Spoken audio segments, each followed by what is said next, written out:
Good morning, students. Next topic, scope of managerial economics. Last ക്ലാസ്സിൽ discuss ചെയ്തിരുന്ന topic ഏതായിരുന്നു? Features and characteristics of managerial economics എന്നുള്ളതായിരുന്നു. Then അതുപോലെ തന്നെ what are the difference between economics and managerial economics. Today's our topic is what are the scope of managerial economics. Very very important topic, scope of managerial economics. Then what is men by scope? എന്താണ് ഇതിൻ്റെ scope എന്ന് പറയുമ്പോൾ നമ്മളിപ്പോൾ ഓരോ ഇപ്പോൾ BBA പഠിച്ചാൽ നമുക്ക് എന്താ സ്കോപ്പുള്ളത് അല്ലേ? നമുക്ക് BCom പഠിച്ചാൽ നമുക്ക് എന്താ അതിൻ്റെ scope? Then that means the scope of any subject indicate the area of study or width and depth of a subject. കണ്ടോ, the scope of any subject indicate the area of study or width and depth of the subject. അതായത് ആ ഒരു സബ്ജക്റ്റിൻ്റെ ഡെപ്തിനെയോ വിഡ്ത്തിനെയോ area of studio ഒക്കെയാണ് നമ്മൾ എന്ത് പറയുക, then ആ സബ്ജക്റ്റിൻ്റെ scope എന്ന് പറയുന്നത്. അത് ക്രിയേറ്റ് ചെയ്യുന്ന സം ഓപ്പർച്യൂണിറ്റീസിനെയാണ് നമ്മൾ എന്ത് പറയുന്നത്, സ്കോപ്പ് എന്ന് പറയുന്നത്. അപ്പോൾ മാനേജീരിയൽ എക്കണോമിക്സ് എന്ന് പറയുന്ന ഒരു ടോപ്പിക്ക് നമ്മൾ പഠിച്ചു കഴിഞ്ഞാൽ അത് നമുക്ക് എവിടെയൊക്കെയാണ് നമുക്ക് അപ്ലൈ ചെയ്യാനായിട്ട് സാധിക്കുക, എന്തൊക്കെയായിരിക്കും അതിൻ്റെ യൂസ്ഫുൾ, അത് എവിടെയൊക്കെയാണ് നമുക്ക് ഉപയോഗപ്പെടുത്താനായിട്ട് സാധിക്കുക, അതിൻ്റെ സാധ്യതകൾ എവിടെയൊക്കെയാണ്, what are the areas of the subject, what are the important depth and width of the subject is called as scope of any subject. ഏതാണെങ്കിലും ഇപ്പോൾ BBA സെലക്ട് ചെയ്യുമ്പോൾ തന്നെ നിങ്ങളുടെ മനസ്സിൽ ഒരുപാട് ഓപ്പർച്യൂണിറ്റീസ് വന്നിട്ടുണ്ടാവും. ആ ഓപ്പർച്യൂണിറ്റീസിനൊക്കെ നിങ്ങൾ മാറി നിങ്ങളതിൽ നിന്ന് ഏറ്റവും ബെസ്റ്റ് വണ്ണാണ് നിങ്ങൾ ചൂസ് ചെയ്തിരിക്കുന്നത് അല്ലേ? ഒരുപാട് ചോയ്സസിൽ നിന്ന് നിങ്ങൾ ചൂസ് ചെയ്തിരിക്കുന്നത് നിങ്ങളുടെ ഡിസിഷൻ എന്ന് പറയുന്നത് BBA കോഴ്സാണ്. What are the opportunities, what are the depth and width of the subject, അതിനെക്കുറിച്ചൊന്ന് സെർച്ച് ചെയ്ത് നോക്കിയതിന് ശേഷമായിരിക്കും നിങ്ങൾ എന്ത് ചൂസ് ചെയ്തിട്ടുണ്ടാവുക, ആ ഒരു സബ്ജക്റ്റ് ചൂസ് ചെയ്തിട്ടുണ്ടാവുക. അതുതന്നെയാണ് നമ്മൾ എന്ത് പറയുന്നത്, സ്കോപ്പ് എന്നുള്ള ഇതുകൊണ്ട് ഉദ്ദേശിക്കുന്നത്. Width and depth of any subject is called as the scope of that subject. The next one is the vast of the subject. The scope of managerial economics is very wide. It covers all those economic theories which are helpful to find a solution to business problem. It covers all those economic theories. Managerial economics covers all those economic theories which are helpful to find out solution to business problem. Business problems solve ചെയ്യാനുള്ള ഒരുപാട് techniques economics provide ചെയ്യുന്നുണ്ട്, അല്ലെങ്കിൽ managerial economics provide ചെയ്യുന്നുണ്ട്. So managerial എക്കണോമിക്സിനെ the scope of managerial economics is very wide. എങ്കിൽ കൂടെ നമുക്ക് ഒരുപാട് സ്കോപ്പ് ഉണ്ടെങ്കിൽ കൂടെ നമുക്ക് ചില ഏരിയാസ്, നമുക്ക് ക്വസ്റ്റ്യൻ ചോദിച്ചു കഴിഞ്ഞാൽ പറയാൻ പറ്റാവുന്ന ചില ഏരിയാസ് നമ്മൾ കാണിക്കേണ്ടതായിട്ട് വരും. One of the important scope is demand analysis. First one is demand analysis and forecasting. Demand analysis and forecasting.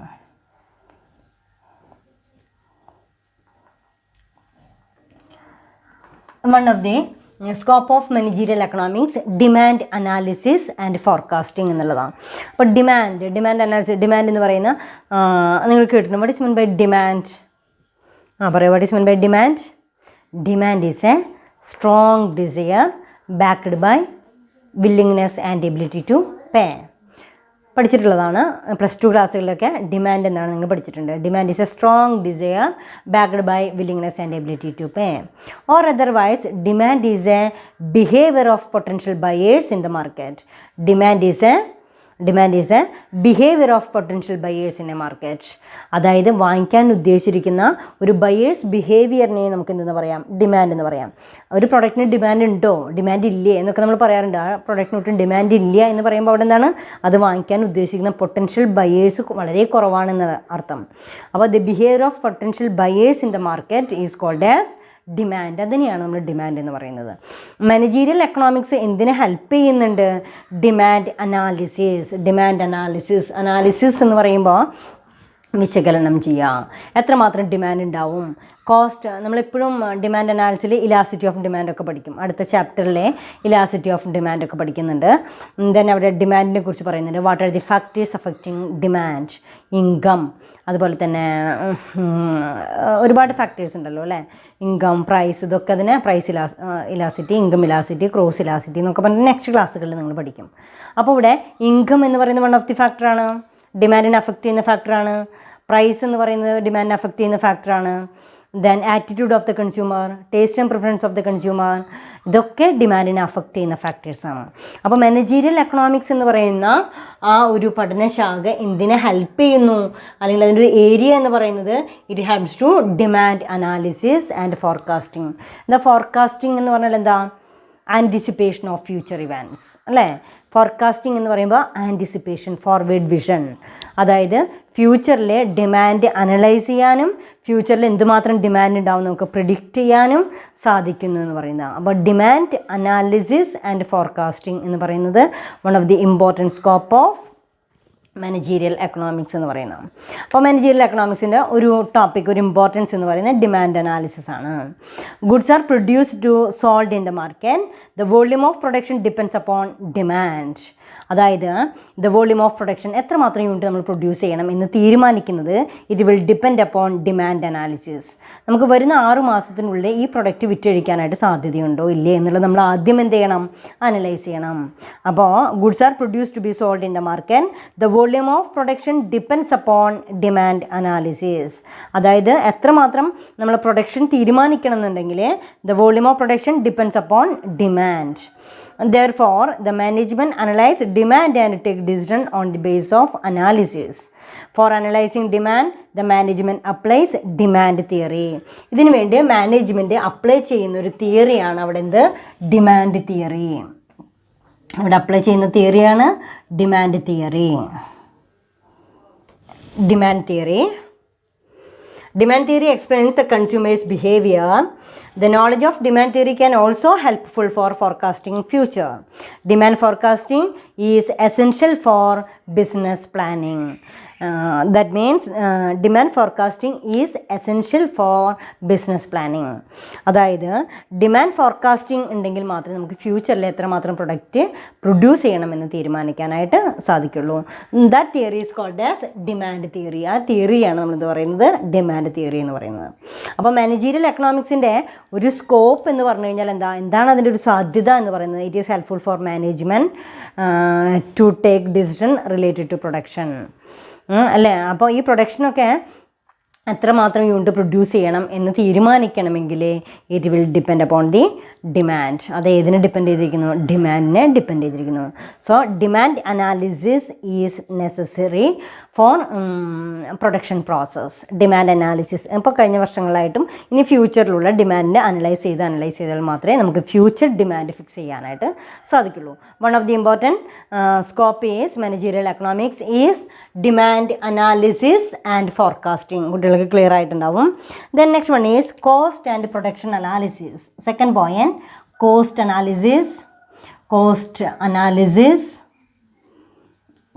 Analysis and production analysis. Cost and production analysis. Cost.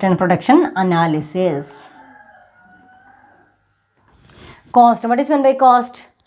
നമ്മളെപ്പോഴും പഠിക്കുന്നത് CVP analysis, cost volume profit analysis എന്നൊക്കെ പറയും. അപ്പോൾ what is meant by cost? The expenses incurred for production. ഒരൊറ്റ സെൻറ്റൻസിൽ പറയുകയാണെങ്കിൽ the expenses incurred for production is called as cost. അല്ലേ, ഒരു product produce ചെയ്യാനായിട്ട് ആവശ്യമായിട്ടുള്ള എക്സ്പെൻസസിനെയാണ് നമ്മൾ എന്ത് പറയുന്നത്, കോസ്റ്റ് എന്ന് പറയുന്നത്. കോസ്റ്റ് റിഡ്യൂസ് ചെയ്താൽ മാത്രമേ നമുക്ക് എന്ത് ചെയ്യാൻ പറ്റുള്ളൂ, പ്രോഫിറ്റ് മാക്സിമൈസ് ചെയ്യാനായിട്ട് സാധിക്കുള്ളൂ എന്ന് പറഞ്ഞു. Cost and production analysis. What is mean production? Input and output relationship between അല്ലേ, input and output relationship is also called as production function അല്ലേ. പ്രൊഡക്ഷൻ എന്ന് പറയുന്നത് ഇൻപുട്ട് ആൻഡ് ഔട്ട്പുട്ട് റിലേഷൻഷിപ്പാണ്. എത്ര ഇൻപുട്ട് ഉപയോഗിക്കുന്നു അത് ഉപയോഗിച്ചുകൊണ്ട് എത്ര ഔട്ട്പുട്ട് ഉണ്ടാക്കാനായിട്ട് സാധിക്കുന്നു, ആ ഇൻപുട്ട് ആൻഡ് ഔട്ട്പുട്ട് റിലേഷൻഷിപ്പിനെയാണ് നമ്മളവിടെ എന്ത് പറയുന്നത്, പ്രൊഡക്ഷൻ പ്രോസസ്സ് എന്ന് പറയുന്നത്. That function is called as production function. അപ്പോൾ രണ്ട് കാര്യങ്ങളാണ് ഇവിടെ പറയുന്നത്, ഒന്ന് കോസ്റ്റും മറ്റൊന്ന് പ്രൊഡക്ഷനും. ഈ കോസ്റ്റും പ്രൊഡക്ഷനും ക്ലോസ്ലി ഇൻ്റർ റിലേറ്റഡ് ആണ്. ഔട്ട്പുട്ട് പ്രൊഡക്ഷൻ ഔട്ട്പുട്ട് കൂടുന്തോറും അവിടെ കോസ്റ്റ് റിഡ്യൂസ് ചെയ്യും അല്ലെ, ഔട്ട്പുട്ട് കുറയും തോറും കോസ്റ്റ് ഇൻക്രീസ് ചെയ്യും. അപ്പോൾ എത്ര നമുക്ക് കോസ്റ്റ് കുറച്ചുകൊണ്ട് മാക്സിമം നമ്മുടെ എയിം എന്തായിരിക്കണം? Minimization of cost, maximum production at minimum cost അല്ലേ, അതാണ് നമ്മുടെ എയിം എന്ന് പറയുന്നത്. കോസ്റ്റ് ആൻഡ് പ്രൊഡക്ഷൻ അനാലിസിസിലെ maximum production at minimum cost, കുറഞ്ഞ ചിലവിൽ മാക്സിമം പ്രൊഡ്യൂസ് ചെയ്യാനായിട്ട് സാധിക്കണം. അങ്ങനെ സാധിക്കണമെങ്കിൽ അവിടെ നമ്മൾ എന്ത് ചെയ്തിരിക്കണം? അവിടെ effective utilisation of scarce resources, വളരെ ദുർലഭമായിട്ടുള്ള വിഭവങ്ങളൊക്കെ വളരെ ശ്രദ്ധിച്ചുകൊണ്ട്, വേസ്റ്റേജ് ഒന്നും ഇല്ലാതെ വളരെ ശ്രദ്ധിച്ചുകൊണ്ട് നമ്മൾ ആ പ്രൊഡക്റ്റ് ഉപയോഗപ്പെടുത്തിയാൽ മാത്രമേ വളരെ കുറഞ്ഞ ചിലവിൽ മാക്സിമം പ്രൊഡക്ഷൻ നമുക്ക് സാധ്യമാവുള്ളൂ. ഈ ഒരു അനാലിസിസ് എന്ന് പറയുന്നത് one of the concept of managerial economics. കണ്ടോ? അപ്പോൾ നമ്മുടെ മെയിൻ എയിം എന്താണ്? കോസ്റ്റ് ആൻഡ് പ്രൊഡക്ഷൻ അനാലിസിസിലെ maximum production at minimum cost എന്നുള്ളതാണ്. ദെൻ ഇവിടെ as already stated that the resources means produce goods and scarce, they can put into alternative uses. The limited resources must be utilized in such a way as to obtain maximum output at a minimum total cost. അവിടെ നിങ്ങൾ മനസ്സിലാക്കേണ്ടത്, നിങ്ങൾ എഴുതേണ്ട point ഇത്ര മാത്രമാണ്. Cost analysis, cost and production analysis explains maximum production at minimum cost. That means for taking such a decision, theory of production and cost analysis is useful. Theory of production is also known as theory of firm. Theory of production is also called as theory of production. ഈ theory of പ്രൊഡക്ഷനെയാണ് നമ്മൾ എന്ത് പറയുന്നത്? Theory of firm. ഒരു സ്ഥാപനത്തിൻ്റെ theory എന്ന് പറയുന്നത് theory of പ്രൊഡക്ഷനാണ്. ഈ theory of പ്രൊഡക്ഷനെയാണ്, ആ കോൺസെപ്റ്റിനെയാണ് നമ്മൾ എന്ത് പറയുന്നത്? മിനിമം കോസ്റ്റ് മാക്സിമം പ്രൊഡക്ഷൻ എന്ന് പറയുന്നത്. It explains the various factors which cos variation in cost. Cost analysis is useful for profit planning, cost control, and also for sound pricing practices. Cost analysis is also useful for profit planning. Cost analysis എന്തിനാണ് use ചെയ്യുന്നത്? Profit planning. Cost അനാലിസിസിൻ്റെ റിസൾട്ടാണ് profit planning.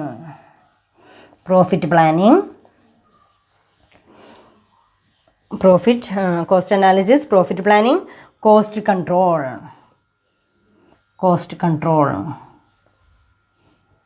and pricing. അപ്പോൾ second concept നന്നായിട്ട് മനസ്സിലായിട്ടുണ്ടാവും ഞാൻ വിചാരിക്കുന്നു. ഈ second കോൺസെപ്റ്റിൽ നമ്മൾ പറഞ്ഞിരിക്കുന്നത് എന്താ? One of the important scope of managerial economics is cost analysis and production analysis. Cost and production analysis. What is mean by cost? Cost means the expenses incurred for a production is called as cost. Then അവിടെ production analysis കൊണ്ട് ഉദ്ദേശിക്കുന്നത് എന്താ? Production എന്ന് പറയുമ്പോൾ input and output relationship is also called as production. Input and output relationship is also called as production. Then the theory of production is also called as theory of firm. Theory of production is also called as theory of production. ഈ theory of production കൊണ്ട് ഉദ്ദേശിക്കുന്നത് എന്താണ്? Maximum production at minimum cost, ഏറ്റവും കുറഞ്ഞ ചെലവിൽ maximum output create ചെയ്യുക എന്നുള്ളതാണ് അതുകൊണ്ട് ഉദ്ദേശിക്കുന്നത്. Then cost analysis is also helpful to the management for profit planning, cost control and pricing. Cost analysis also helpful for profit planning. Same time cost control, reduction of cost control, cost കുറയ്ക്കാനായിട്ട് help ചെയ്യുന്നുണ്ട്. And also helpful for pricing strategies. ഏത് price fix ചെയ്യണം എന്ന് തീരുമാനിക്കാനും എത്ര രൂപയ്ക്ക് ആ product വിൽക്കണം എന്ന് തീരുമാനിക്കാനൊക്കെ ആയിട്ട് അതിനെ ഹെൽപ്പ് ചെയ്യുന്നുണ്ട്. ദെൻ തേർഡ് വൺ ഈസ്, അപ്പോൾ പ്രൊഡക്ഷൻ അനാലിസിസിനെയാണ് നമ്മൾ എന്ത് പറയുന്നത്? തിയറി ഓഫ് ഫേം എന്ന് പറയുന്നത്. Then next one is pricing policies. Third one is pricing policies.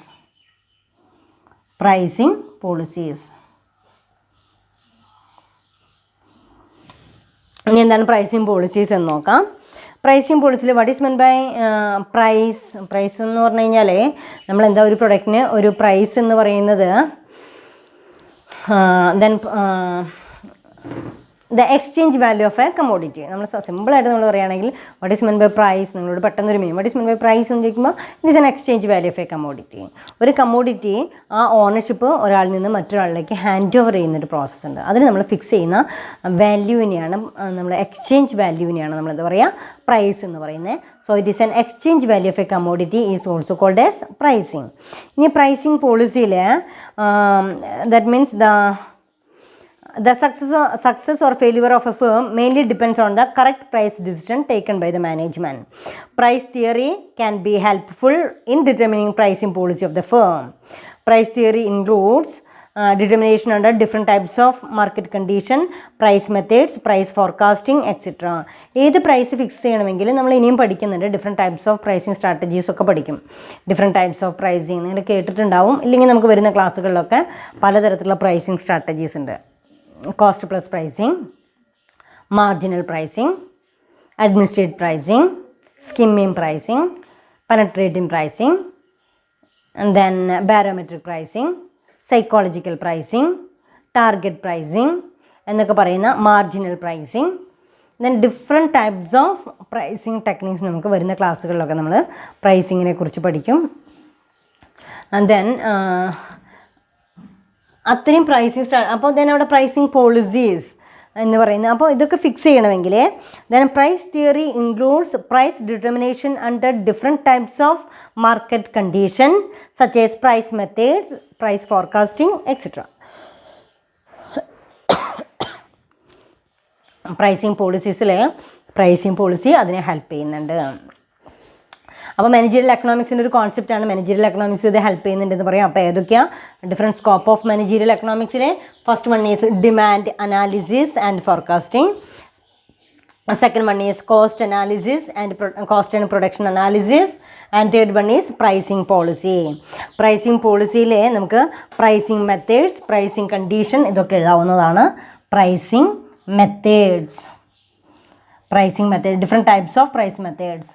അതിന് എക്സാമ്പിളായിട്ട് നിങ്ങൾ പ്രൈസ് മെത്തേഡ്സ് ഞാൻ ഈ പറഞ്ഞ cost plus pricing, barometric pricing, target pricing, administrative pricing, marginal pricing, psychological pricing, ഇതെല്ലാം different skimming pricing, penetrating pricing എന്നൊക്കെ പറയുന്ന different types of pricing strategies ഉണ്ട്. അതൊക്കെ നമുക്ക് വരുന്ന ക്ലാസ്സുകളിൽ നമ്മൾ പഠിക്കും. ഇപ്പോൾ നമുക്ക് അത് കിട്ടുന്നില്ല. അപ്പോൾ ഇവിടെ പ്രൈസിങ് പോളിസീസ് നിങ്ങൾ ഇത്ര മനസ്സിലാക്കിയാൽ മതി. ഏത് പ്രൈസ് മെത്തേഡ്സാണ് നമ്മൾ സജസ്റ്റ് ചെയ്യണമെന്ന് നോക്കിയാൽ മതി. അപ്പോൾ പ്രൈസിങ് പോളിസീസ് കിട്ടി. Then next one is study of market. Next point fourth one is study of market.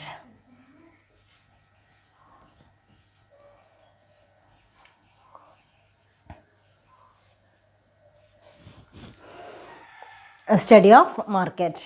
ഇനി ദെൻ ഇവിടെ market after pricing the product the manager has to introduce the production in the market are never constant. They go on changing.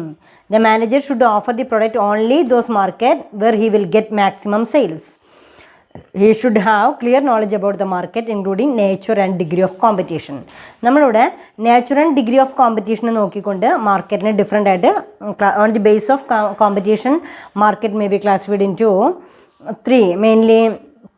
Then first one is perfect competitive market, second one is monopoly market, and third one is monopolistic market competition. Or it may be classified into two: perfect competition and imperfect competition. Then it may be classified into three: perfect competitive market, monopoly, and monopolistic competition. അപ്പോൾ ഇവിടെ നമുക്ക് പറയുന്നത് ഇത്ര മാത്രമേ ഉള്ളൂ. ഒരു സ്ഥാപനം, അതായത് ഒരു പ്രൊഡക്റ്റിൻ്റെ പ്രൈസ് ഫിക്സ് ചെയ്യണമെങ്കിലോ അല്ലെങ്കിൽ നമ്മളിപ്പോഴും മാർക്കറ്റ് നോക്കുക എന്ന് പറയുമ്പോൾ ഒരു മാർക്കറ്റിൻ്റെ നേച്ചർ നോക്കണം. അതൊരു കോമ്പറ്റീറ്റീവ് മാർക്കറ്റാണോ എന്നൊക്കെ ശ്രദ്ധിക്കണം. അതിനുശേഷം മാത്രമേ നമുക്കവിടെ price and output determination under perfect competitive market, price and output determination under monopoly, price and output determination under monopolistic competition, ഇതൊക്കെ ശ്രദ്ധിക്കാനുണ്ട്. അപ്പോൾ ഇവിടെ സ്റ്റഡി ഓഫ് മാർക്കറ്റിൽ നിങ്ങൾ പ്രൈസ് ആൻഡ് ഔട്ട്പുട്ട് ഡിറ്റർമിനേഷൻ നിങ്ങൾക്ക് അവിടെ എഴുതാനുണ്ടാവുക. പ്രൈസ് ഇതൊക്കെ നമ്മളെ പഠിപ്പിക്കുന്നുണ്ട് എക്കണോമിക്സ്. മാനേജീരിയൽ എക്കണോമിക്സിലെ ഈ കോൺസെപ്റ്റുകളൊക്കെ ഉണ്ട്. അപ്പോൾ നെക്സ്റ്റ് വരുന്ന ചാപ്റ്ററുകളൊക്കെ price and output determination under perfect and imperfect ഉണ്ടോ, പെർഫെക്റ്റ് ആൻഡ് ഇംപെർഫെക്റ്റ്. അപ്പോൾ ഇവിടെ fourth point is study of market. അപ്പോൾ ഇത്ര വരെ നമ്മൾ പഠിച്ചു. Then next one is fifth point is profit management. Next one is profit management. Profit management.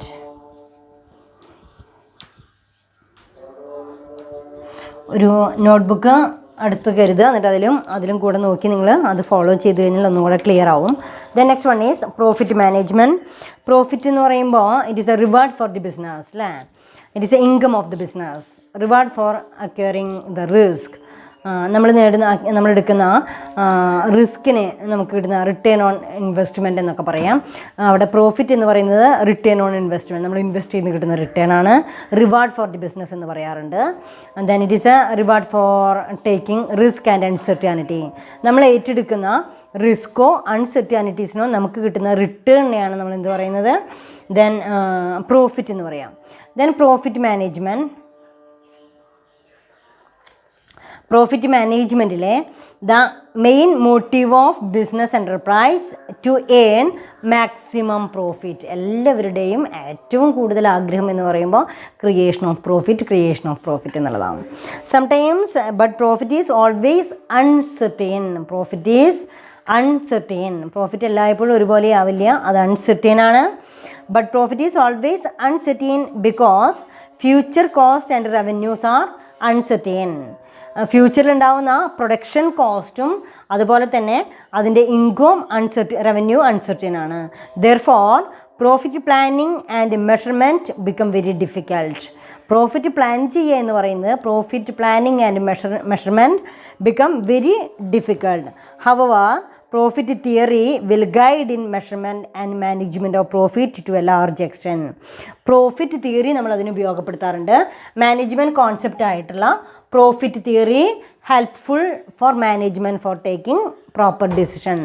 Profit theory ഇവിടെ ഞാൻ എക്സാമ്പിൾ എഴുതുന്നുണ്ട്. Profit theory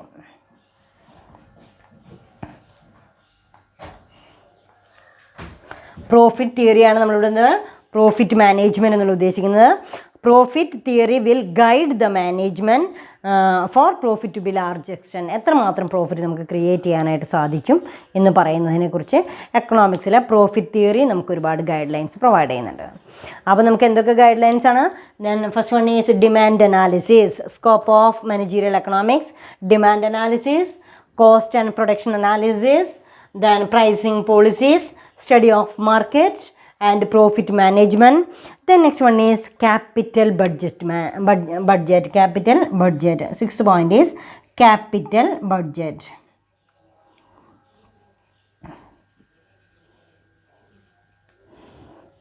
capital ബഡ്ജറ്റാണ്.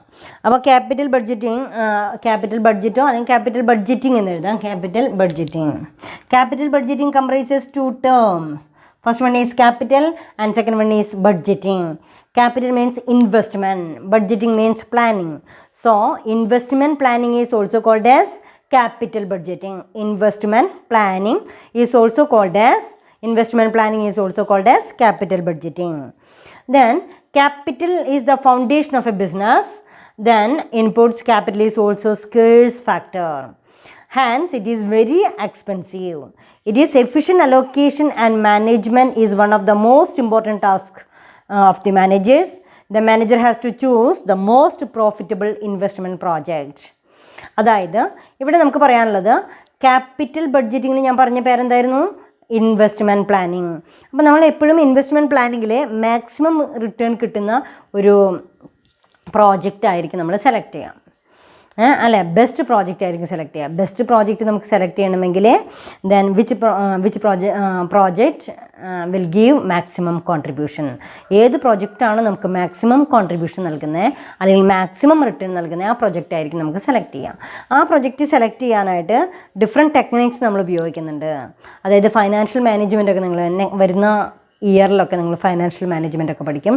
അതിൽ ഇൻവെസ്റ്റ്മെൻറ്റ് പ്ലാനിങ് അല്ലെങ്കിൽ ക്യാപിറ്റൽ ബഡ്ജറ്റിംഗ് എന്ന് പറയുന്ന ഒരു ചാപ്റ്റർ ഉണ്ടാവും. ആ ക്യാപിറ്റൽ ബഡ്ജറ്റിങ്ങിന് ട്രഡീഷണൽ മെത്തേഡ്സും മോഡേൺ മെത്തേഡ്സും ഒക്കെ ആയിട്ടുള്ള ഡിഫറെൻറ്റ് മെത്തേഡ്സ് നമ്മൾ പഠിക്കാനുണ്ട്. അതായത് പേ back period, post pay back period, profitability investment, return on investment, ROI, average rate of return, ഇങ്ങനെ പറയുന്ന ഒരുപാട് ടെക്നിക്സ് ഉണ്ട്.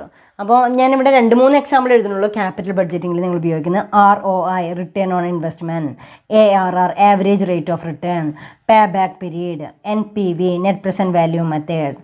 പിന്നെ അതുപോലെ തന്നെ ARR പറഞ്ഞു, പേ back period, post pay back period, cost benefit analysis, പേ ബാക്ക് പീരീഡ്, എക്സെട്ര. അപ്പോൾ നിങ്ങൾ മുഴുവനായിട്ട് ഇത് എഴുതണ്ട. നിങ്ങൾ എന്ത് മനസ്സിലാക്കിയാൽ മതി, ക്യാപിറ്റൽ ബഡ്ജറ്റിംഗ് എന്ന് പറയുമ്പോൾ managerial economics gives some ideas to the management for taking proper decision. അവിടെ വളരെ വലിയൊരു ഡിസിഷൻ എടുക്കണം. നമ്മളൊരു 10 ലക്ഷം രൂപ ഇൻവെസ്റ്റ് ചെയ്യുന്നു. ആ ഇൻവെസ്റ്റ് ചെയ്യുന്നത് ഏത് പ്രൊജക്റ്റിലാണ് നമുക്ക് ഇൻവെസ്റ്റ് ചെയ്യേണ്ടത്, ദെൻ അതൊരു ഇമ്പോർട്ടൻറ്റ് ഡിസിഷനാണ്. അപ്പോൾ നമ്മൾ മാക്സിമം റിട്ടേൺ കിട്ടുന്ന പ്രോജക്റ്റ് ഏതാണെന്ന് മനസ്സിലാക്കണം. ആ മാക്സിമം റിട്ടേൺ കിട്ടുന്ന പ്രോജക്റ്റ് ഏതാണെന്ന് മനസ്സിലാക്കണമെങ്കിൽ അത് മനസ്സിലാക്കാനുള്ള ചില ടെക്നിക്സ് ഉണ്ട്. ആ ടെക്നിക്സിന് സം ഓഫ് ദി എക്സാമ്പിളാണ് ഏതൊക്കെ, return on investment, average rate of return, net present value method, pay back period, post pay back period, പിന്നെ അതുപോലെ തന്നെ പോസ്റ്റ് പേ ബാക്ക് പീരീഡ്, പിന്നെ cost benefit analysis. These are the different techniques used for investment planning. Capital ബഡ്ജറ്റിങ്ങിൽ investment പ്ലാനിങ്ങിൽ നമ്മൾ ഉപയോഗിക്കുന്ന techniques ആണത്. അപ്പോൾ കുട്ടികൾക്ക് ഇത് മനസ്സിലായല്ലോ. ക്യാപിറ്റൽ ബഡ്ജറ്റിംഗ് എന്ന് പറയുന്നത് മനസ്സിലായോ നോക്കാം. Capital budgeting. Next one is inventory management. 7th point is inventory management. Inventory management. Inventory മാനേജ്മെൻറ്റിനെയാണ് നമ്മൾ എന്ത് പറയുക, ഇൻവെൻ്ററി മാനേജ്മെൻറ്റിനെ സ്റ്റോക്ക് മാനേജ്മെൻറ്റ് എന്നുള്ള പേരിലും അറിയപ്പെടും. ഇൻവെൻ്ററി മാനേജ്മെൻറ്റ് സ്റ്റോക്ക് മാനേജ്മെൻറ്റ് എന്നുള്ള പേരിലും അറിയപ്പെടും. ഇൻവെൻ്ററി മാനേജ്മെൻറ്റിൽ a firm should always keep an ideal quantity of stock. നമുക്കറിയാം അപ്പോൾ നമ്മൾ ശരിക്കും ഈ എക്കണോമിക്സ് എന്ന് പറഞ്ഞു കഴിഞ്ഞാൽ നമ്മളെ ഇങ്ങനെ പഠിപ്പിച്ചുകൊണ്ടിരിക്കുന്നത് 1 രൂപ പോലും വർത്ത് വെയിലായിരിക്കണം, ഒരു വേസ്റ്റേജും ഉണ്ടാവാനായിട്ട് പാടില്ല, ഇഫക്റ്റീവ് യൂട്ടിലൈസേഷൻ ഓഫ് റിസോഴ്സസ് ആയിരിക്കണം, then it gives maximum production ആയിരിക്കണം, മിനിമം കോസ്റ്റ് ആയിരിക്കണം. ഇങ്ങനെ ചെയ്താൽ മാത്രമാണ് ഒരു ബിസിനസ്സിന് എക്സിസ്റ്റൻസ് അല്ലെങ്കിൽ പ്രോഫിറ്റ് ക്രിയേറ്റ് ചെയ്യാനായിട്ട് സാധിക്കുള്ളൂ. അതിനുള്ള അപ്പോൾ എക്കണോമിക്കലായിരിക്കണം, ലാഭകരമായിരിക്കണം എന്നൊക്കെ പറയുന്ന വേർഡ്സാണ് ഇതിൻ്റെ പിറകിലുള്ളത്. അപ്പോൾ ഇവിടെ പറയുന്ന point inventory management, optimum utilisation of inventory. അതിനെയാണ് നമ്മൾ എന്ത് പറയുക, ഇൻവെൻ്ററി ഒപ്റ്റിമം യൂട്ടിലൈസേഷൻ. ഒപ്റ്റിമം എന്ന് പറഞ്ഞാൽ എന്താ, ആക്യുറേറ്റ്, ഐഡിയൽ. നമ്മൾ ഒരുപാട് ഉപയോഗിക്കുക, ഒരുപാട് കുറവ് ഉപയോഗിക്കുക എന്നുള്ളതല്ല. ഇപ്പോൾ നമ്മളൊരു ഗ്ലാസ് കാപ്പി വയ്ക്കാനായിട്ട് അതിനാവശ്യമായിട്ടുള്ള ഇൻഗ്രീഡിയൻസ് എന്ന് പറയുമ്പോൾ ഒരുപാട് കാപ്പിപ്പൊടി ഉണ്ട് കരുതിയിട്ട് അത് മുഴുവൻ എടുത്തിട്ടുണ്ടല്ലോ. അവിടെ നമ്മൾ എന്താ ചെയ്യുക, നമുക്ക് ആവശ്യത്തിന് മാത്രമുള്ള ക്വാണ്ടിറ്റി നമ്മൾ എടുക്കണുള്ളൂ അല്ലേ. ആവശ്യത്തിന് മാത്രമുള്ള പാലോ ആവശ്യത്തിനുള്ള വെള്ളമോ ആവശ്യത്തിനുള്ള പൗഡറോ ഒക്കെയാണ് നമ്മളതിന് യൂസ് ചെയ്യുന്നത്. അതല്ല മറ്റത് മാക്സിമം യൂട്ടിലൈസേഷനാണ്, കിട്ടാവുന്ന മുഴുവൻ ഉപയോഗിക്കുക. അത് ശരിയല്ല. അവിടെ ഒപ്റ്റിമം യൂട്ടിലൈസേഷനാണ് വേണ്ടത്, ആക്യുറേറ്റ് യൂട്ടിലൈസേഷനാണ് വേണ്ടത്, ഐഡിയൽ യൂട്ടിലൈസേഷനാണ് വേണ്ടത്. ദെൻ ഇവിടെ അതാണ് എക്സാമ്പിളായിട്ട് നമ്മൾ പറയുക. ഇൻവെൻ്ററി മാനേജ്മെൻറ്റിൽ ഓവർ, അതായത് നമ്മൾ പഠിച്ചിട്ടുണ്ടാവും അണ്ടർ ക്യാപിറ്റലൈസേഷൻ, ഓവർ ക്യാപിറ്റലൈസേഷൻ എന്നൊക്കെ പറയും. അതുപോലെ തന്നെ സ്റ്റോക്കിൻ്റെ കാര്യത്തിലും അവിടെ എന്താ ഓവർ സ്റ്റോക്കോ അണ്ടർ സ്റ്റോക്കോ ഒന്നും ഉണ്ടാവാനായിട്ട് പാടില്ല. A firm should always keep an ideal quantity of stock.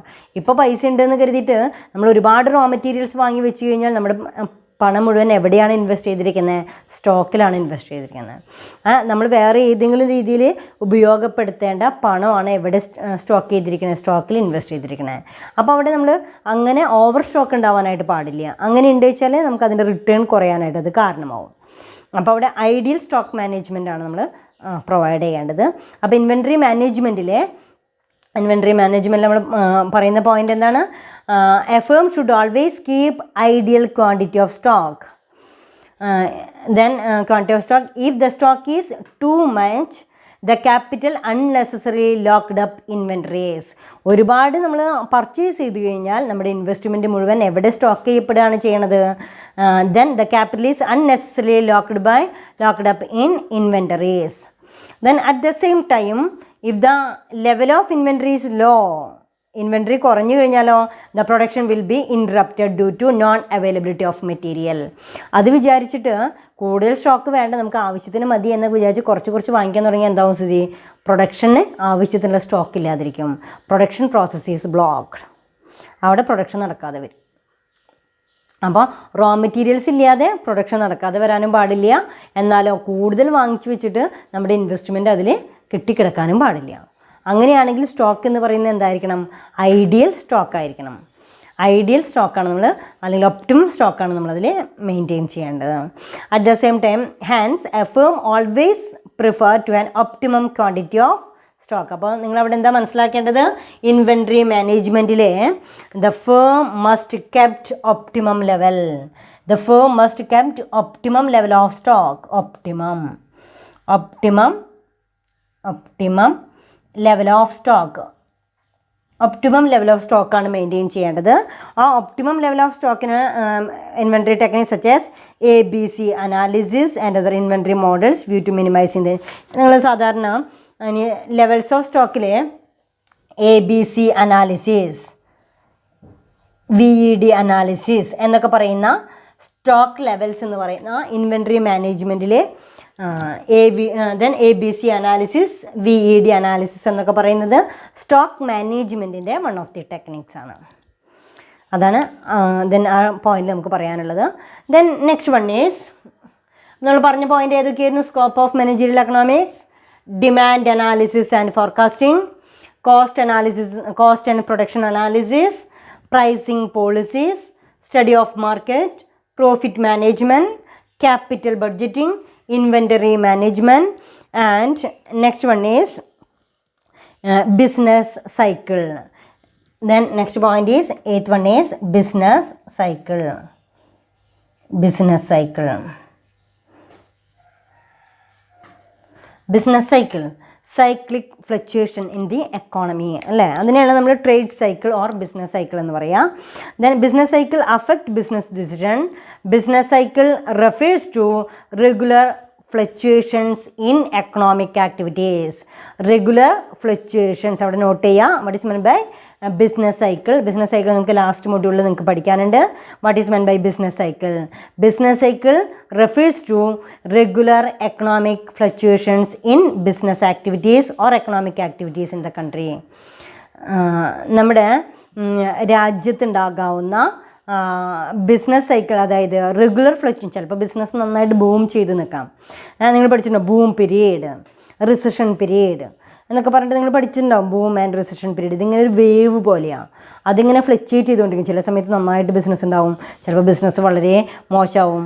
അതിന്ന് വീണ്ടും നമ്മൾ റിക്കവറി പീരീഡിലേക്ക് വരും, ദെൻ ബൂം പീരീഡിലേക്ക് വരും. ജസ്റ്റ് ലൈക്ക് എ വേവ്, കണ്ടോ? ഇങ്ങനെ ഫ്ലക്ച്വേറ്റ് ചെയ്ത് പോയിക്കൊണ്ടിരിക്കും. That periodic fluctuations is called as business cycle. That means the different phases of business cycle are depression period, recovery, prosperity, boom and recession. ഇങ്ങനെയാണ് നമ്മളതിനെ depression, സാമ്പത്തികമായിട്ടുള്ള മാന്ദ്യം, സാമ്പത്തികമായിട്ടുള്ള അവസരങ്ങളൊന്നും ഇല്ലാതിരിക്കുന്ന ഒരു അവസ്ഥയാണ് നമ്മളെന്താ പറയുക ഡിപ്രഷൻ പീരീഡ്. ഡിപ്രഷൻ പീരീഡ് എന്ന് പറയാം. അപ്പോൾ ഡിപ്രഷൻ എന്ന് പറയുമ്പോൾ ഏറ്റവും ലോ ലെവലാണ് ഡിപ്രഷൻ പീരീഡ്. ആ ഡിപ്രഷൻ പീരീഡിൽ നിന്ന് ഡിപ്രഷൻ റിക്കവറിയിലേക്ക് പോകും. ആ ഡിപ്രഷൻ സാമ്പത്തിക മാന്ദ്യം ഒരുപാട് കാലമൊന്നും നിലനിൽക്കില്ല. ആ സാമ്പത്തികമായിട്ടുള്ള അരക്ഷിതാവസ്ഥ വളരെ കുറച്ച് കഴിഞ്ഞാൽ അത് റിക്കവറിയിലേക്ക് പോകും. അപ്പോൾ ഡിപ്രഷനാണ് ഏറ്റവും ലോവസ്റ്റ് പോയിൻ്റ്. ആ ഡിപ്രഷനിൽ നിന്ന് അത് റിക്കവറിയിലേക്ക് വരും. Recovery and prosperity. പ്രോസ്പെരിറ്റി എന്ന് പറഞ്ഞു കഴിഞ്ഞാൽ ഏറ്റവും വളരെ സമ്പൽ സമൃദ്ധമായിട്ടുള്ള, അതിൻ്റെ ആ പ്രോസ്പെരിറ്റിയുടെ ഏറ്റവും പീക്ക് പോയിൻ്റാണ് ഏത്? ബൂം പീരീഡ് എന്ന് പറയുന്നത്. ആ ബൂം പീരീഡ് അതും നമ്മൾ പറയില്ലേ, ഒരു സന്തോഷവും ദുഃഖമൊന്നും ഒരുപാട് കാലം നിലനിൽക്കില്ല. അതിങ്ങനെ ഫ്ലക്ച്വേറ്റ് ചെയ്തുകൊണ്ടിരിക്കും. ഒന്ന് കൂടുതലാവും, അത് കുറച്ച് കഴിഞ്ഞ് വീണ്ടും നമുക്കതിൽ നിന്ന് താഴേക്ക് പോകേണ്ടി വരും, പിന്നെയും അത് ഫ്ലക്ച്വേറ്റ് ചെയ്തിരിക്കും. ഇതിങ്ങനെ മാറിക്കൊണ്ടിരിക്കും. ഇതേപോലെ തന്നെയാണ് നമ്മുടെ രാജ്യത്ത് നടക്കുന്ന എക്കണോമിക് ഫ്ലക്ച്വേഷനും.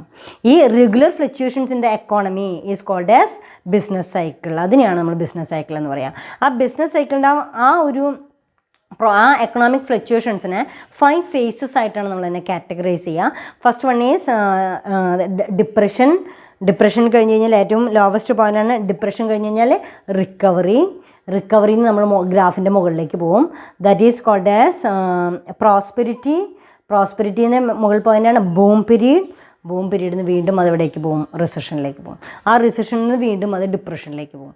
ഇതിങ്ങനെ 2020 ആകുമ്പോഴേക്കും അതെങ്ങനെയായി, 2010 എങ്ങനെയായിരുന്നു, 2000 എങ്ങനെയായിരുന്നു, ഇതിൻ്റെ മുൻ കാലഘട്ടങ്ങൾ എങ്ങനെയായിരുന്നു ഒക്കെ ഒരു ബിസിനസ് സൈക്കിൾ നിങ്ങളതൊന്ന് സെർച്ച് ചെയ്ത് കഴിഞ്ഞാൽ നിങ്ങൾക്ക് ആ സൈക്ലിക് ഫ്ലക്ച്വേഷൻസ് വ്യക്തമായിട്ട് കിട്ടും.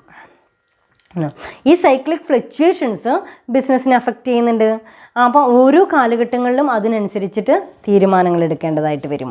കണ്ടോ, ആ തീരുമാനങ്ങൾ എടുക്കേണ്ടതായിട്ട് വരിക എന്ന് പറയുമ്പോൾ ഈ ഫ്ലക്ച്വേഷൻസ് അനുസരിച്ച് ബിസിനസ്സിലെ മാറ്റങ്ങൾ വരുത്തേണ്ടതായിട്ട്, ബിസിനസ് അവസരങ്ങളിൽ മാറ്റങ്ങൾ വരുത്തേണ്ടതായിട്ട് വരും. Then 8th point is business cycle. Then next point is linear programming. ഇപ്പോൾ നമ്മൾ 8 പോയിൻറ്റോളം പറഞ്ഞിട്ടുണ്ട്, നമുക്കൊരു 10 പോയിൻറ്റ് പറയാമെന്ന് മാത്രം. സ്കോപ്പ് ഓഫ് എസ് ഐ ക്വസ്റ്റിനൊക്കെ വരികയാണെങ്കിൽ നമ്മൾ എന്തായാലും ഒരു 10 പോയിൻറ്റ് എഴുതണമല്ലോ. അപ്പോൾ നമ്മൾ 7-8 പോയിൻറ്റ് വെച്ചാൽ ഏതെങ്കിലും 2 പോയിൻറ്റ് കൂടെ നമുക്ക്. 9th point is linear programming. Linear programming and theory of game have to regard as part of managerial economics is recently. So it is some of the techniques of operational research. Game, that example is CPM, PERT എന്നൊക്കെ പറയുന്ന ചില game theories ഉണ്ട്. ഈ game theories ഒക്കെ വെച്ച് കഴിഞ്ഞാൽ ഈ ഒരു പ്രൊജക്റ്റ് ഏറ്റവും എളുപ്പത്തിൽ നമുക്ക് എപ്പോൾ കംപ്ലീറ്റ് ചെയ്യാനായിട്ട് സാധിക്കും. അതൊരു ഗെയിം പോലെ നമുക്കൊരു ചാർട്ട് പോലെ വരച്ചിട്ട് നമുക്ക് ഏറ്റവും ഈസിയസ്റ്റ് വേ ഏതാണെന്ന് കണ്ടുപിടിക്കാനായിട്ട് സാധിക്കും. അതൊരു മോഡേൺ അപ്രോച്ചാണ്. ഇറ്റ് ഈസ് ഒരു ഓപ്പറേഷണൽ റിസർച്ച് ടെക്നിക്സ് ആണ്. അപ്പോൾ നിങ്ങളത് എത്ര മനസ്സിലാക്കിയാൽ മതി എന്ന് നോക്കിയാൽ മതി. ഓപ്പറേഷണൽ റിസർച്ച് ടെക്നിക്സ് ആണ്. Then one of the example is linear programming and game theory, CPM and PERT. Then last one is strategic planning. 10th point is strategic planning. Strategic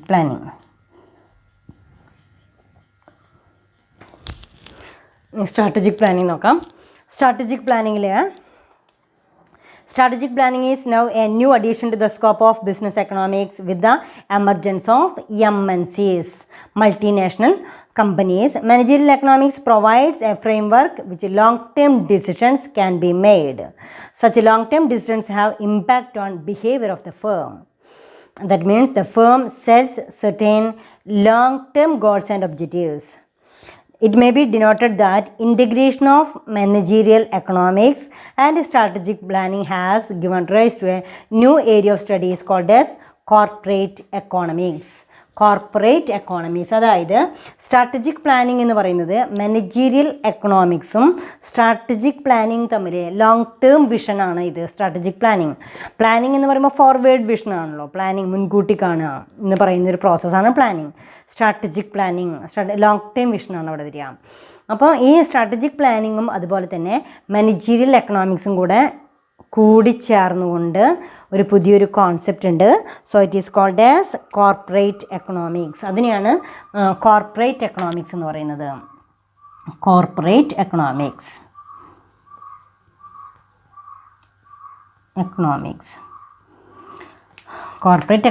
These are the scope of managerial economics. അപ്പോൾ ഞാനിത് conclude ചെയ്യാനായിട്ട് പോവാണ്. Then ഇന്ന് എടുത്തിരിക്കുന്ന topic എന്താണെന്ന് നോക്കാം. What is men by managerial economics? അത് already നമ്മൾ പഠിച്ചിട്ടുള്ളതാണ്. മാനേജീരിയൽ എക്കണോമിക്സ് എന്ന് പറയുമ്പോൾ it's an application of economic concept, economics theories, economic techniques in managerial area for decision making process is called as managerial economics. Then what are the scope of managerial economics എന്ന് പറയുമ്പോൾ scope means area of study, width and depth of the subject is called as scope. അല്ലേ, ഒരു subject നമുക്ക് provide ചെയ്യുന്ന അതിൻ്റെ width and depth. ഞാൻ ആദ്യം പറഞ്ഞ ഒരു BBA സെലക്ട് ചെയ്യുമ്പോൾ നിങ്ങളതിൻ്റെ ഒരുപാട് ഓപ്പർച്യൂണിറ്റീസ് നോക്കിയിട്ടുണ്ടായിരിക്കും. ദെൻ ആ ഒരു ഏരിയ നമുക്ക് ഓഫർ ചെയ്യുന്ന ചില ഏരിയാസ് ഉണ്ട്, ചില ഓപ്പർച്യൂണിറ്റീസ് ഉണ്ട്. ആ ഓപ്പർച്യൂണിറ്റീസിനെയാണ് നമ്മളതിൻ്റെ വിഡ്ത്ത് എന്നോ ഡെപ്ത് എന്നോ ഏരിയ എന്നൊക്കെ പറഞ്ഞിട്ട് നമ്മളതിനെ ക്ലാസിഫൈ ചെയ്യുന്നത്. അപ്പോൾ മാനേജീരിയൽ എക്കണോമിക്സ് എന്ന് പറയുന്ന കോൺസെപ്റ്റ് ബിസിനസ്സിൽ അപ്ലൈ ചെയ്യുന്നത് ഏതൊക്കെ മേഖലകളാണ്, അല്ലെങ്കിൽ എവിടെയൊക്കെയാണ് അതിൻ്റെ ഇഫക്റ്റീവ് യൂട്ടിലൈസേഷൻ വരുന്നത്, അതാണ് ആ സബ്ജക്റ്റിൻ്റെ സ്കോപ്പ് എന്ന് പറയുന്നത്. ദെൻ ഇവിടെ സ്കോപ്പ് ഓഫ് മാനേജീരിയൽ എക്കണോമിക്സിൽ first one is demand analysis and forecasting. What is meant by demand? Demand is a behavior of potential buyers in a market. Potential buyers in a market. ഒരു മാർക്കറ്റിൽ ഉണ്ടാവുന്ന വാങ്ങിക്കാൻ ഉദ്ദേശിക്കുന്ന otherwise it is a what is meant by demand? Demand is a strong desire backed by willingness and ability to pay. That is called as demand. Demand analysis എന്ന് പറയുന്നത് it is necessary for production function. അല്ലേ, demand എത്രയാണെന്ന് അറിഞ്ഞാൽ മാത്രമേ നമുക്ക് എന്ത് ചെയ്യാൻ പറ്റുള്ളൂ, എത്ര യൂണിറ്റ് പ്രൊഡ്യൂസ് ചെയ്യണമെന്ന് മനസ്സിലാക്കാനായിട്ട് സാധിക്കുള്ളൂ. ദെൻ മാനേജീരിയൽ കോൺസെപ്റ്റ് ആയിട്ടുള്ള മാനേജീരിയൽ എക്കണോമിക്സിൻ്റെ കോൺസെപ്റ്റ് ആയിട്ടുള്ള demand analysis is necessary for production function. What is mean by forecasting? Anticipating the future events. Anticipating the future events, ഫ്യൂച്ചറിൽ ഉണ്ടാകുന്ന സംഭവങ്ങളെ മുൻകൂട്ടി കാണുക. ഇതിനെയാണ് നമ്മൾ ഫോർകാസ്റ്റിംഗ് എന്ന് പറയുക. അപ്പോൾ മാനേജീരിയൽ എക്കണോമിക്സിൻ്റെ one of the important scope എന്ന് പറയുന്നത് ഡിമാൻഡ് അനാലിസിസ് ആൻഡ് ഫോർകാസ്റ്റിംഗ്. ഫ്യൂച്ചറിൽ എത്രമാത്രം ഡിമാൻഡ് ഉണ്ടാവുമെന്ന് പ്രിഡിക്റ്റ് ചെയ്യാനായിട്ട് സാധിക്കണം. Then next one is cost analysis and production analysis. Cost and production analysis. എന്താ കോസ്റ്റ് എന്ന് പറയുമ്പോൾ the expenses incurred for a production is called as cost. Then ഇവിടെ production means input and output relationship is called as production. Then cost analysis and production analysis le theory of production is also called as theory of firm. Theory of പ്രൊഡക്ഷനെയാണ് ഇവിടെ നമ്മൾ എന്തെന്ന് പറയുന്നത്, theory of firm എന്ന് പറയുന്നത്. Theory of firm, theory of production is also called as theory of firm. ഇത് important ആണ്. Theory of firm എന്ന് പറയുന്നത്, തിയറി ഓഫ് ഫേം എന്ന് പറയുന്നത് തിയറി ഓഫ് പ്രൊഡക്ഷനെ നമ്മൾ പറയുന്നതാണ് അല്ലേ. അപ്പോൾ തിയറി ഓഫ് പ്രൊഡക്ഷനിലെ തിയറി ഓഫ് പ്രൊഡക്ഷൻ്റെ എയിം എന്തായിരിക്കും, maximum production at minimum cost, effective utilisation of scarce resources. ഇതാണ് തിയറി ഓഫ് പ്രൊഡക്ഷൻ എന്ന് പറയുന്നത്. ഏറ്റവും കുറഞ്ഞ ചിലവിൽ ഇഫക്റ്റീവായിട്ട് സ്കേഴ്സ് റിസോഴ്സസ് യൂട്ടിലൈസ് ചെയ്തുകൊണ്ട് മാക്സിമം പ്രൊഡക്ഷൻ ഉണ്ടാവുക. ആ മാക്സിമം പ്രൊഡക്റ്റ് പ്രൊഡ്യൂസ് ചെയ്യുമ്പോൾ കോസ്റ്റ് മിനിമൈസ് ചെയ്യാനായിട്ട് സാധിക്കണം. That technique is called as cost and production analysis. The theory of firm is also called as theory of production. Then next one is profit planning. അതിൽ ഉപയോഗിക്കുന്നത് cost അനാലിസിസിലെ cost analysis also useful for profit planning, cost control and also helpful for pricing. രണ്ട് point clear ആയി. Then summary. Then next point is pricing policies. Pricing എന്ന് പറയുമ്പോൾ എന്താ price എന്ന് പറയുന്നത്, price is an exchange value of a commodity. Price is an exchange value of a commodity. Price is an exchange value of a commodity. ഒരു product exchange ചെയ്യാനുള്ള ആ exchange വാല്യൂവിനെയാണ് നമ്മൾ pricing എന്ന് പറയുക. ആ പ്രൈസിങ് പോളിസീസ് ഫിക്സ് ചെയ്യാം. Policy means it is A guide lines four achieving the organisational objectives. Then pricing methods are used. Then next one is study of market. Managerial economics നമുക്ക് contribute ചെയ്യുന്ന next area എന്ന് പറയുന്നത് study of മാർക്കറ്റാണ്. Study of മാർക്കറ്റിലെ on the basis of competition, market may be classified into three: perfect competitive market, monopoly and monopolistic. That means monopolistic competition, oligopoly, duopoly ഒക്കെ an example ആണ്. അങ്ങനെ different market സ്ട്രക്ചറിലെ different types of price and output ആയിരിക്കും നമ്മൾ fix ചെയ്യാം. Study of market, one of the area of managerial economics. The next one is profit management. Profit managementലെ എന്താ profit management എന്ന് പറയുന്നത്, പ്രോഫിറ്റ് എന്ന് പറയുമ്പോൾ റിവാർഡ് ഫോർ ദി ബിസിനസ് അല്ലേ. Then profit management, maximum profit create ചെയ്യുക. Profit theory, that concept is also called as profit theory. Then next one is capital budgeting. Capital budgeting comprises two terms, capital and budgeting. Capital means investment, budgeting means planning. So capital budgeting also called as investment planning. Then return on ROI, ARR, NPV, payback period, etc. These are used for capital budgeting or investment planning. ഏത് രീതിയിൽ invest ചെയ്യണമെന്ന് തീരുമാനിക്കണമെങ്കിൽ capital budgeting techniques ഉപയോഗപ്പെടുത്തേണ്ടിയിരിക്കുന്നു. Then next one is inventory management. Inventory മാനേജ്മെൻറ്റിലെ management should keep the accurate or optimum level of inventory. To maintain the optimum level of inventory, that is optimum level of inventory le what are the techniques used? ABC analysis and VAD analysis. The next one is business cycle. What is meant by business cycle? The regular fluctuations in the economic activities is called as business cycle. What are the different phases of business cycle? Phase of business: depression, recovery, then prosperity, boom, recession, etc. ഇങ്ങനെ classify ചെയ്യാം. Then linear programming and game theory. It is A modern approach in linear programming and game theory. Then last one is strategic planning and corporate strategic planning. Then it is the modern concept that is corporate economics. Corporate economics, these are the important scope of managerial economics. അപ്പോൾ managerial എക്കണോമിക്സിൻ്റെ scope നിങ്ങൾക്ക് മനസ്സിലായിട്ടുണ്ടാവുമെന്ന് കരുതുന്നു. നന്നായിട്ട് books വായിക്കുക, മറ്റുള്ള books കൂടെ refer ചെയ്യുക, ഒരുപാട് നോട്ട്സൊക്കെ നിങ്ങൾ പ്രിപ്പയർ ചെയ്യുക, നന്നായിട്ട് പഠിക്കുക. Thank you.